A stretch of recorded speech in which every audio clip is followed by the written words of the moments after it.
Thirdly, she was tormented by Penny. Isn't it bad enough when things are going bad? But to have someone totally poke at you and poke at you and poke at you. I mean, it was just evil. It was just, she did it on purpose. She did it on purpose. Just to point out what she didn't have. We all know what we're striving for, but to have someone poke at you and to look forward to doing it to the point where she wouldn't even eat. So what picks at you? What is that thing that just keeps picking? Like a thorn, this raw. And then lastly, she had her husband's misguided ego. She was misunderstood. He says, "Oh, honey, you got me. And then you only share me with one other wife. That should be good. Why would you want kids?" How many of you feel misunderstood? I think we could pretty much relate to this woman, Hannah. She had some good things in her life. She had provision. Her husband loved her. He gave her extra portion of the sacrifice meat. I mean, what more could you want than a hunk of lamb, right? Go ahead, honey. I ain't saying a word. I ain't saying anything now. And we'd all say, "You got a hunk of lamb?" Okay. So we can relate to Hannah, right? Our clock's ticking on some things. There's some good things in our life. There's some uncertainty, and there's some pain. Those are some things Hannah had in common with us. So the story tells us that once this year at the worship, at the sacrifice, once when they had finished eating and drinking at Shiloh, Hannah stood up. Now Eli the priest, he was a priest, sitting on a chair by the doorpost of the Lord's temple. So here's Hannah. She's miserable. She's getting up there in age. She's got a husband, sort of. And all she wants is an answer from God. Can anybody relate to that? You just want an answer from God. She's miserable, she's mocked, and she's misunderstood. Anybody ever been there? Anybody got anything they're miserable about, mocked, or misunderstood? So here's what Hannah did. She decided to email all her friends on her MySpace. And then she went to text everybody too. I know there's a way you can text like everybody on your phone list, but I don't know.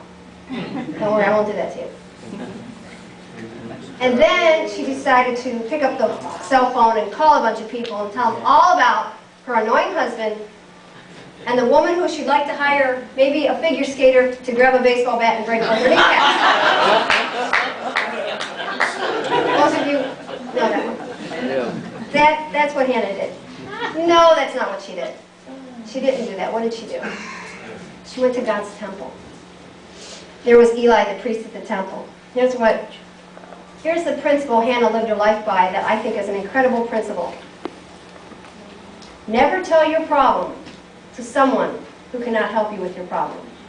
You need to hear that? Never tell your problem to someone who cannot help you with your problem. Because what does that become? Gossip. Complaining, gossip. Rumors. If my 4-year-old was here, she'd tell you why we don't like Helen on Biggest Loser. Helen's a whiner. Helen's a whiner. Helen just has a 1 in 3 chance of taking the final prize this week, and she's just a whiner. Anyway, we have other reasons we don't like Helen. We don't like whiners. Hannah was not a whiner. She got up from the table. She went to the temple. And the Bible tells us, in bitterness of soul. Have you ever been bitter in your soul? You know what that is? That's a rough time. Bitterness of soul. I've been there. I lived there. In bitterness of soul, Hannah wept much and prayed to the Lord. She had snot flying everywhere. And she made a vow, saying, "O Lord Almighty, if you will only look upon your servant's misery and remember me, and not forget your servant, but give her a son, then I will give him to the Lord for all the days of his life, and no razor will ever be used on his head." He was going to look like Ron.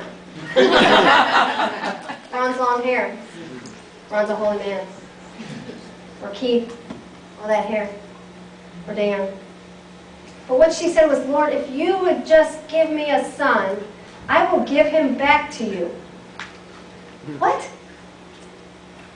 Now I want you to think about what it is you're asking God for. What is it you desperately need and want? Keep a thought on that.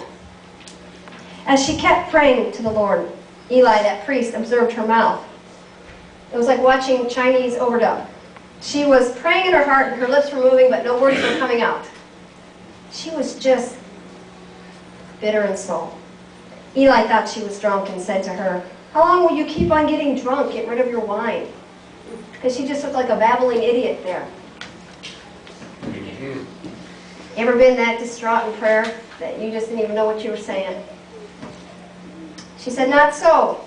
I'm a woman who's deeply troubled. I have not been drinking wine or beer, as the New Living Translation says. I was pouring out my soul to the Lord. Now, if you've never poured out your soul to the Lord, it's a desperate spot. But the Lord hears our cries. Do not take your servant for a wicked woman. I have been praying here out of my great anguish and grief. So what are you anguishing over? What brings you grief and anguish? That's some personal, deep, that's stuff you don't really want to come up, because then you have to deal with it. But the Lord is saying, bring it.